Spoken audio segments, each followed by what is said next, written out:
Can you hear me now? Can you hear me now?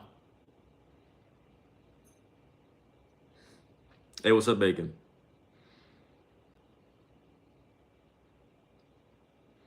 Can y'all hear me? I think I muted my screen by accident. Okay, cool. Okay, I just said all that for no reason. Well, like I was just saying, happy belated Valentine's. Um, you know what I just realized? What's up, bro? Hope you're having a great Saturday so far. Today is day 48 of the 1 year Bible because we just wasted like two whole minutes saying nothing at all whatsoever. And what we're going to be reading from today is Leviticus 4, 1 through 5, ending on verse 19.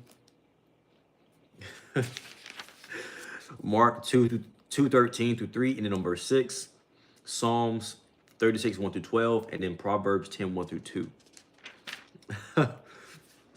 Also, mukbang later. Look like Anthony. I have to look up who that is. I don't know who that is. I'm not sure who Anthony from the Soccer Games is, so I have to look him up. But I hope it's a compliment. Also, mukbang later. But today is our 48th day in a row reading the 1 year Bible. 365 days is the goal. And we're in Leviticus. We left Matthew. We finished Matthew. We finished Exodus, and now we're in Leviticus and Mark. So let's get to reading. Let's get to reading, and I hope you guys enjoy. I hope you're having a great, wonderful Saturday, and I appreciate that being a compliment in Bacon. Okay, Leviticus 4, 1 through 5, and in verse 19. So, then the Lord said to Moses, "Give the following instruction to the people of Israel. This is how you are to deal with those who sin unintentionally by doing anything that violates one of the Lord's commands. If the high priest sins, bringing guilt upon the entire community, he must give." That's kind of crazy. Bacon, I don't know why yours got blocked, but the other guys, his can stay blocked for sure. If the high priest sins, bringing guilt upon the entire community, he must give a sin offering for a sin he has committed. He must present to the Lord a young bull with no defects. He must bring the bull to the Lord at the entrance of the tabernacle, lay his hand on the bull's head, and slaughter it before the Lord. The high priest will then take some of the bull's blood into the tabernacle, dip his finger into the blood, and sprinkle it 7 times before the Lord in front of the inner curtain of the sanctuary. The priest will then put some of the blood on the horns of the altar for fragrance incense that stands in the Lord's presence inside the tabernacle. He will pour out the rest of the bull's blood at the base of the altar for burnt offerings at the entrance of the tabernacle. Then the priest must remove all the fat of the bull to be offered as a sin offering. This includes all the fat around the internal organs, the 2 kidneys, and the fat around them near the loins, and the long lobe of the liver. He must remove these along with the kidneys, just as he does with the cattle, offered as a peace offering, and burn them on the altar of burnt offerings. But he must take whatever is left of the bull, its hide, meat, head, legs, internal organs, and dung, and carry it away to a place outside the camp that is ceremonial clean, the place where the ashes are dumped. There, on the ash heap, he will burn it on a wood fire.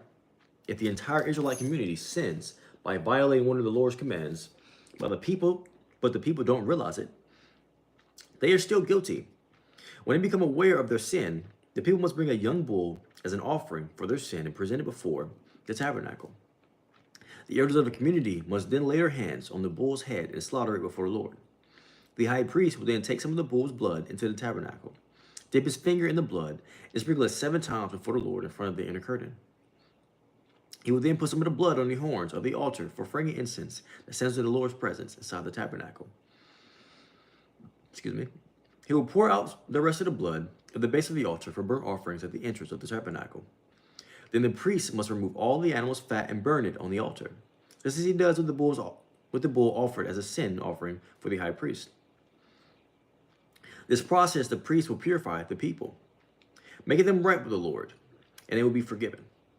Then the priest must take what is left of the bull and carry it outside the camp and burn it there, just as it's done with the sin offering for the high priest. This offering is for the sin of the entire congregation of Israel. If one of Israel's leaders sins by violating one of these commands of the Lord, his God, but doesn't realize it, he is still guilty. When he becomes aware of his sin, he must bring as his offering a male goat with no defects. He must lay his hand on the goat's head and slaughter it at the place where burnt offerings are slaughtered before the Lord. This is an offering for his sin. Then the priest will dip his finger in the blood of the sin offering and put it on the horns of the altar for burnt offerings. He will pour the rest of the blood at the base of the altar. Then he must burn all the goat's fat on the altar just as he does with the peace offering. Through this process, the priest will purify the leader from his sin, making him right with the Lord, and he will be forgiven. If any of the common people sin by violating one of the Lord's commands, but they don't realize it, they are still guilty. When they become aware of their sin, they must bring an offering for their sin as a female goat with no defects. They must lay a hand on the head of the sin offering and slaughter it at the place where burnt offerings are slaughtered. Then the priest will dip his finger in the blood and put it on the horns of the altar for burnt offerings. He will pour out the rest of the blood at the base of the altar. Then he must remove all the goat's fat, just as he does with the fat of the peace offering. He will burn the fat on the altar, and it will be a pleasing aroma for the Lord. Through this process, the priest will purify the people, making them right with the Lord, and they will be forgiven. If the people bring a sheep as their sin offering, it must be a female with no defects. They must lay a hand on the head of the sin offering and slaughter it at the place of burnt offerings are slaughtered. Then the priest will dip his finger in the blood of the sin offering and put it on the horns of the altar for burnt offerings. He will pour out the rest of the blood at the base of the altar. Then he must remove all the sheep's fat, just as he does. Just as he does with the fat of the sheep presented as a peace offering. He will burn the fat on the altar on top of the special gifts presented to the Lord. Through this process, the priest will purify the people from their sin, making them right with the Lord, and they will be forgiven. If you are called to testify about something you have seen or that you know about, it is sinful to refuse to testify, and you will be punished for your sin. Or suppose you unknowingly touch something that is ceremonially unclean, such as a carcass of an unclean animal. When you realize what you have done, you must admit your defilement and your guilt. This is true whether it is in a wild animal, a domestic animal, or an animal that scurries along the ground. Or suppose you unknowingly touch something that makes you a person unclean. When you realize what you have done, you must admit your guilt. Or suppose you make a foolish vow of any kind, whether its purpose is for good or for bad. When you realize its foolishness, you must admit your guilt. When you become aware of your guilt in any of these ways, you must confess your sin. Then you must bring to the Lord, as a penalty for your sin, a female from the flock, either a sheep or a goat. This is a sin offering, with which the priest will purify you from your sin, making you right with the Lord. But if you cannot afford to bring a sheep, you may bring to the Lord 2 turtle doves or 2 young pigeons as a penalty for your sin. One of the birds will be for a sin offering, and the other will be a burnt offering. You must bring them to the priest, who will present the first bird as a sin offering. He will wring his neck, but without severing his head from his body. Then he will sprinkle some of the blood on the sin offering against the sides of the altar, and the rest of the blood will be drained out at the base of the altar. This is an offering for sin. The priest will then prepare the second bird as a burnt offering, following the procedures that have been prescribed. Through this process, the priest will purify you from your sin, making you right with the Lord, and you will be forgiven. If you cannot afford to bring 2 turtle doves or 2 pigeons, you may bring 2 quarts of choice flour for your sin offering. Since it is an offering for sin, you must not moisten it with olive oil or pour any frankincense in it. Take the flour to the priest, who will scoop out a handful as a representative portion.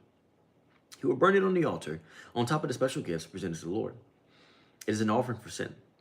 Through this process, the priest will purify those who are guilty of any of these sins, making them right with the Lord, and they will be forgiven. The rest of the flour will be oh man, that's pretty funny. Oh.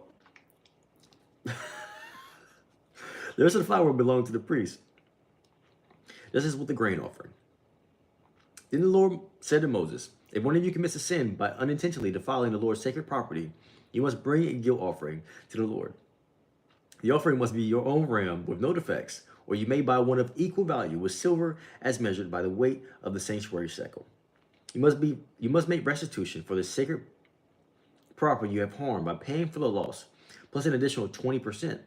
When you give the payment to the priest, he will purify you with the ram, sacrificed as a guilt offering, make you right with the Lord, and you will be forgiven. Suppose you sin by violating one of the Lord's commands. Even if you are unaware of what you have done, you are guilty, and will be punished for your sin. For a guilt offering, you must bring to the priest your own ram with no defects, or you may be buy one of equal value. Through this price, Through this process, the priest will purify you from your unintentional sin, making you right with the Lord, and you will be forgiven. This, let's go in the back seat. We don't need a seatbelt, but I don't mind the mess. I'm stressing about how she feels. Another random comment, bro. What's up, bro? This is a guilt offering, for you have been guilty of an offense against the Lord. Okay. I'm not gonna lie. For whatever reason, chat, I have been having a hard time reading from not Matthew, Exodus, and Leviticus, because it's just like a lot of list. So just like a lot of list. But let's hop into Mark. So Mark 2:13 through 3, ending on verse 6.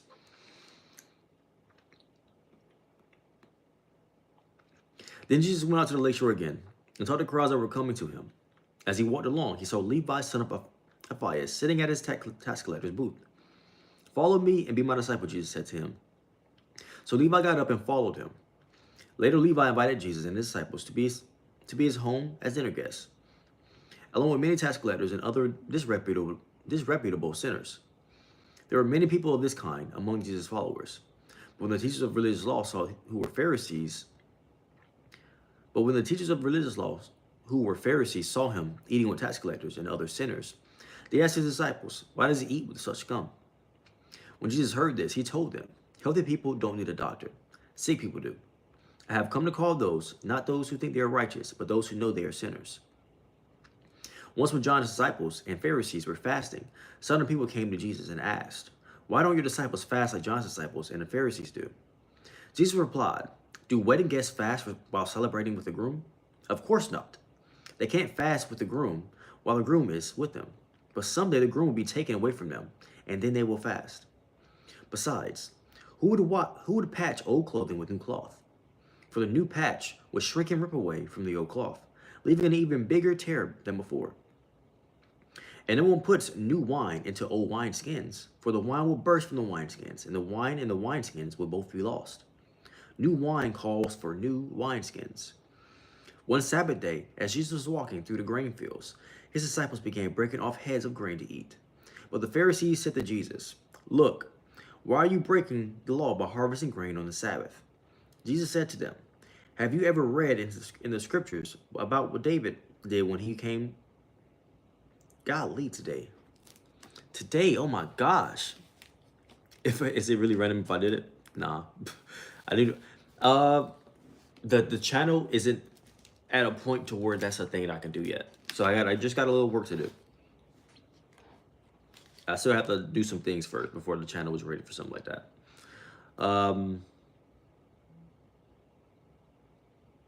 Today though, I'm tearing this reading up, man.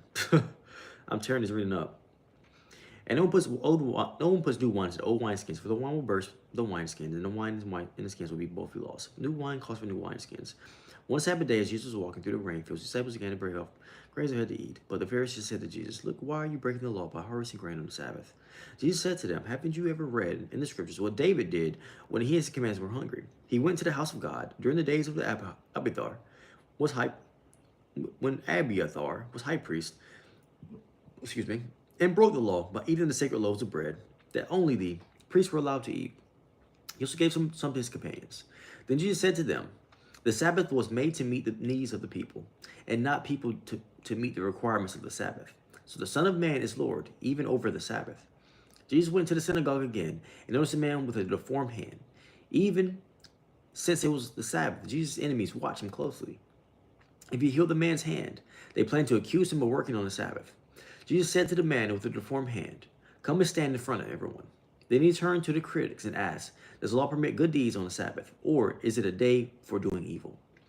Is this a day to save life or destroy it?" But they wouldn't answer him. He looked around at them angrily and was deeply saddened by their hard hearts. Then he said to the man, "Hold out your hand." So the man held out his hand, and it was restored. At once the Pharisees went away and met with the supporters of Herod to plot how to kill Jesus. And now Psalms 36, 1 through 12. It ain't even an option. I will do it for sure, but YouTube doesn't allow it unless your channel is in a certain spot. And I still have some work to do first. Okay, but Psalms 36, 1 through 12. So sin whispers to the wicked, deep within their hearts. They have no fear of God at all. In their blind conceit, they cannot see how wicked they really are. Everything they say is crooked and deceitful. They refuse to act wisely or do good. They lie awake at night, hatching sinful plots. Their actions are never good. They make no attempt to turn from evil. Your infinite love, O Lord, is as vast as the heavens. Your faithfulness reaches beyond the clouds. Your righteousness is like the mighty mountains. Your justice like the ocean's depths. You care for people and animals alike, O Lord. How precious is your unfailing love, O God. All humanity finds shelter in the shadow of your wings. You feed them from the abundance of your own house. Let them drink from your river of your Let them drink from your river of delights. For you are the fountain of life, the light by which we see. Pour out your unfailing love on those who love you. Give justice to those with honest hearts. Don't let the proud trample me, or the wicked push me around. Look, those who do evil have fallen. They are thrown down, never to rise again. And now Proverbs 10, 1 through 2. Dang, that's tough. Twisted going down the stairs, you're 70 years old. I need you to go get a life alert. If you twist your ankle going down the stairs, I need you to go ahead and get that life alert. I'm not going to hold you. All right, Proverbs 10, 1 through 2. The Proverbs of Solomon. A wise child brings joy to a father. A foolish child brings grief to a mother. Tainted wealth has no value, but right living can save your life. And our ending reading for the day is called The Easy Sin. Get a little closer, y'all can read that. Maybe you can read that. The Easy Sin. God knows us, and he knows we're capable of many sins, both intentional and unintentional. He made provision for our sins, but one sin that seems to be particularly troubling to God is the sin of arrogance. We see this sin in those who watched what Jesus did and questioned every move. They adhered to the rules rather than the restoration of a life. The critical, arrogant attitude of those watching Jesus is a bold warning to examine our attitudes towards others. It is easier to criticize what someone does than connect with who someone is. God knows us, and he knows we are capable of many sins, both intentional and unintentional. He made provision for our sins, but one sin that seems to be particularly troubling to God is the sin of arrogance. We see this sin in those who watched what Jesus did and questioned every move. They adhered to the rules rather than the restoration of a life. The critical, arrogant attitude of those watching Jesus is a bold warning to examine our attitudes toward others. It is easier to criticize what someone does than to connect with who someone is. Man, I try to read that twice, bro. Today, man, tongue tiedness, bro. Golly. Sometimes I think I'm over that, and then I read again, and I realize I still got work to do. Sometimes I feel like I'm over that. Sometimes I feel like, I can read. I can just. I feel like I could just read straight through it, and then I do it again, and then I do it 20 times, and then I do it 20 times the next time I read. I'll be like, dang, I still got some work to do. It's cool. It is what it is. I will get better the more I read, for sure. But let's read it one more time, though. The Easy Sin. I'm going to read this clearly all the way through. I'm not begging this line. I feel you, bro, Skittles. Man, I really want to read this clearly. I really want to read every reading clearly, but I don't know if you can tell from the way I already naturally talk. Like sometimes I stutter, even when I'm normally talking. So sometimes reading, I can read, clearly. You can read clearly inside your head, right? Perfect reading. You don't skip a word when you read inside your head. But sometimes when I'm reading out loud, man, boy, you're speaking bull crap. Oh, man, that's tough. I got to work on that, man. Man, that's tough. Okay, but the easy sin. God knows us, and he knows we're capable of many sins, both intentional and unintentional. He has made provisions for our sins, but one sin that seems to be particularly troubling to God is the sin of arrogance. We see this sin in those who watch what Jesus did and question every move. They adhere to the rules rather than the restoration of a life. The critical, arrogant attitude of those watching Jesus is a bold warning to examine our attitudes toward others. It is easier to criticize what someone does than to connect with who someone is. It's okay. Yeah, I'm not gonna lie. It's okay. I'm gonna figure it out. Sometimes you gotta, you gotta hear out what people gotta say. It is what it is. It don't mean I'm listening or I'm gonna feel bad about it. Well, let me rephrase that. I may have heard you, but it doesn't mean I'm gonna feel bad about it. But I can take constructive criticism, even if it doesn't seem like it's constructive. I feel that though. I feel the same way when I'm reading and I start stuttering or I start messing up a sentence. I'm like, dang, don't nobody want to hear this. Don't nobody want to hear this, but it's cool. I figured it out. I will get better. I will always improve. Always improving. That used to be my affirmation for today. I am always growing and improving. And I always still remember that. You know? And that was that reading for today. So the arrogance part, the arrogance portion of it. We can use me as an example. Sometimes I feel like I'm finna read Scott through this, right? Sometimes I feel like I'm finna read Scott through this, right? I start feeling myself when I start reading this clearly, right? So I start feeling myself a little bit, and then I read the next days, and then for some reason my tongue is crazy tied the next day, right? And it's super humbling. It's extremely humbling. It's extremely humbling, right? Because I'm reading this live on the internet first and foremost, right? Where you've been stuttering since day 24. How do you downgrade? Stop it. I've been stuttering this whole time, but uh, but it's extremely humbling, right? um, but at the same time that it's extremely humbling, right? It's it's like invigorating. It's extremely humbling. It's extremely humbling, but it's also invigorating because I know that I can do better. I know I can do better, and that's why. You find it amusing? That's pretty funny. I know I can do better. So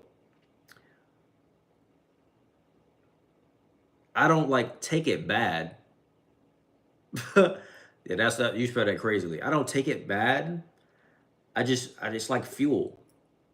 It's like I know I can do better. It's like fuel. I take it as fuel more than anything. It's like, yeah, I may not have done my best today, but I know I can. I know I can do better. So then that's what I aim for. I aim for just doing better. But let's find the little pieces that I wanted to read out today, right?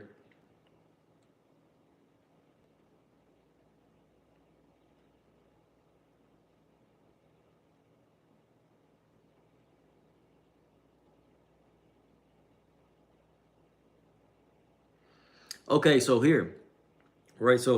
Um, so Jesus replied, "Do wedding guests fast while celebrating with the groom? Of course not. They can't fast while the groom is with them. But some may the groom be taken away from them, and then they will fast.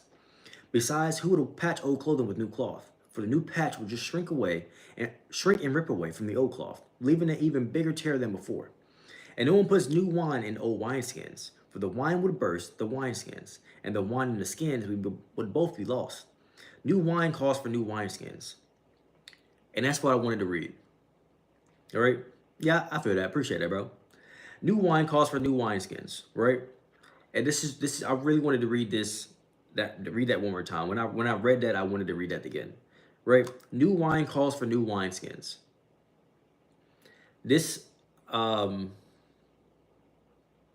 this reminded me of something, right? Um um it's hard to change.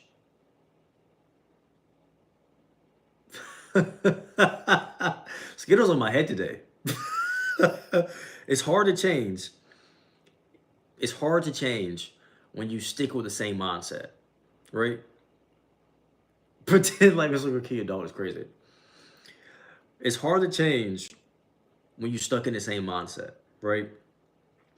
If you keep the same mind, if you don't let the old mind die and let the new mind be resurrected, right? and let the new mind be resurrected. You were bound to commit the same sins, right? Um, so it's time to start cultivating a new mindset. It's time to start cultivating um, the version of you that you enjoy the most. It doesn't mean you have to change anything. You're already the version of you enjoy the most, right? Um, but there are things you probably do in life that are a part of your old self that it's time to let go of, right? New wine calls for new wineskins. New blessings, new blessings in your life calls for a new self, calls for a refreshed mind, a refreshed you, right? So new wine calls for new wineskins. Um, it's time to let go and let go of the other stuff that doesn't serve you no more, right? That's one of our big pieces for today. New wine calls for new wineskins. New wine calls for new wineskins.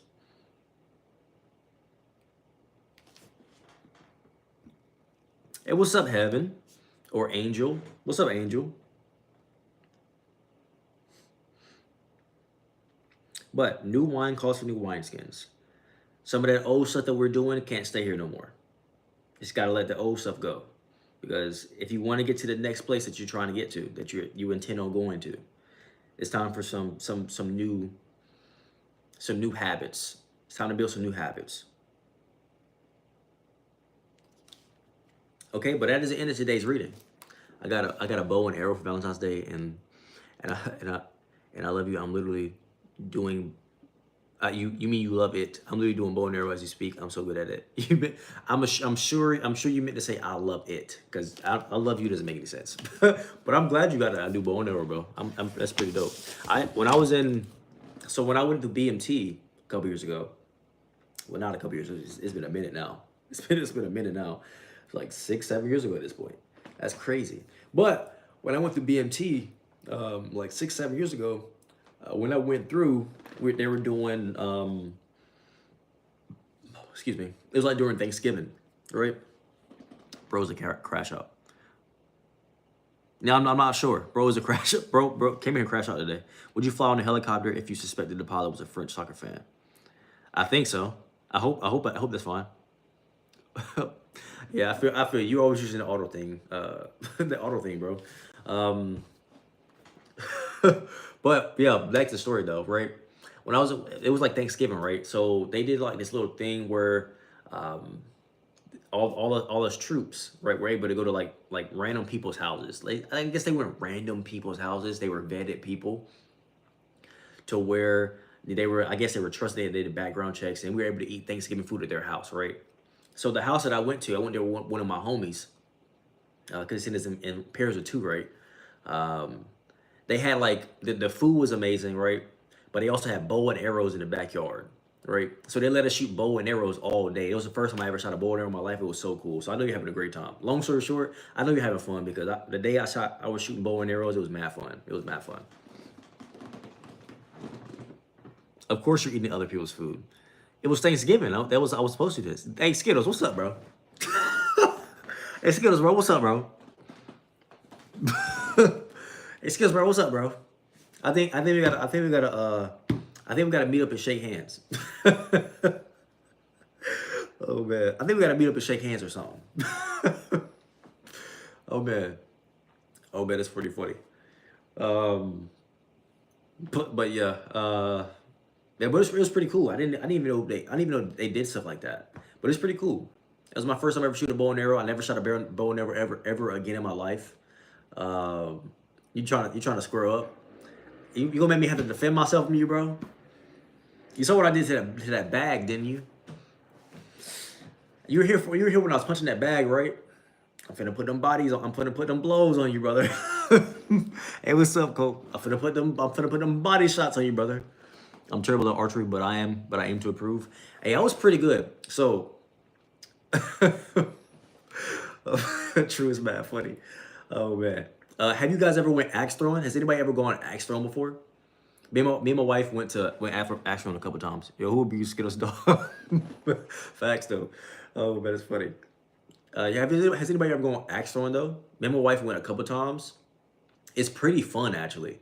Um, but it's like if you think about it, it's like mad dangerous, right? You're throwing an axe, right? And they bounce off the wall sometimes.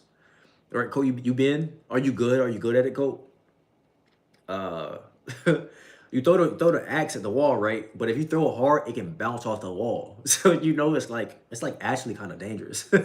It's like actually kind of dangerous. You feel me? So this one time I threw it off the wall. I threw it mad hard, right?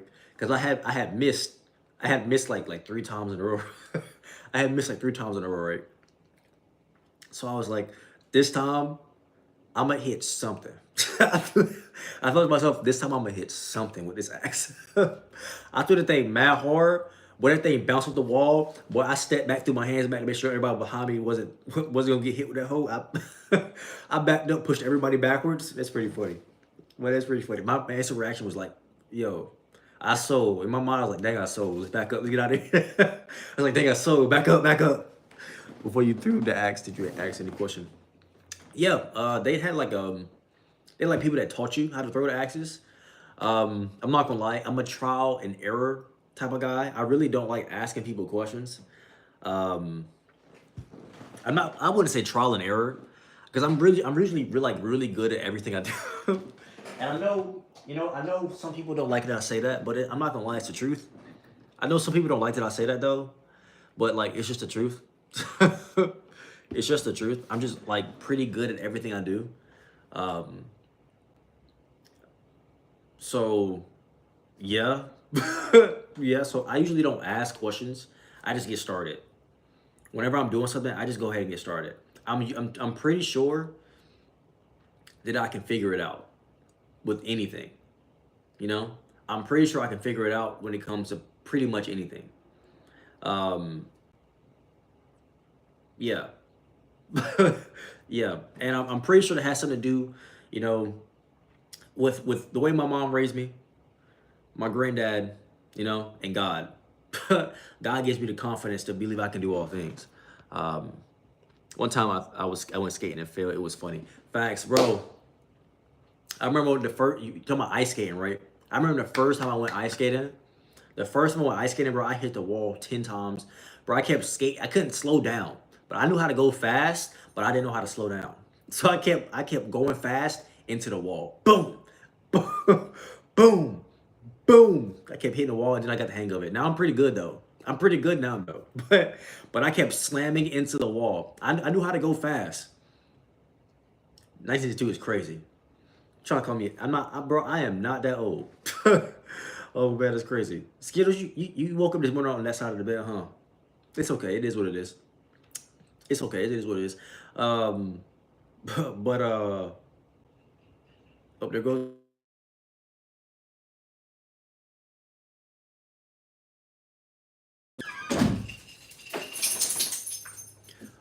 You wore those out? Yeah. Like you like running errands? Oh, I left the gym. Oh, I thought you went like a while ago. I know, but then I came downstairs, let them out, ate a bagel, took some meds, had to wait till my bagel digested. Went to get, oh, I forgot my scratch tickets in the car. Went to get an energy drink. Oh, okay. You know? At school, I hit a crazy 3-pointer. Hey, that's fire. Hey, I'm not gonna lie. When I used to do that in Sit school, down. when I used to do that in school, it was to be so cool because everybody was in the gym, and then when you hit something like that, it's just so cool. It's super cool to do. The cloud shifting in the background, it's relaxing. Not gonna lie, I like it when it's always. I'm not sure what you're talking about, Bacon. Bacon, I'm assuming you're outside, bro. I'm assuming you're outside, bro. She went to gyms, homie. You need to ask some questions. Gyms, no, bro. The gym, GYM. The GYM. You feel me?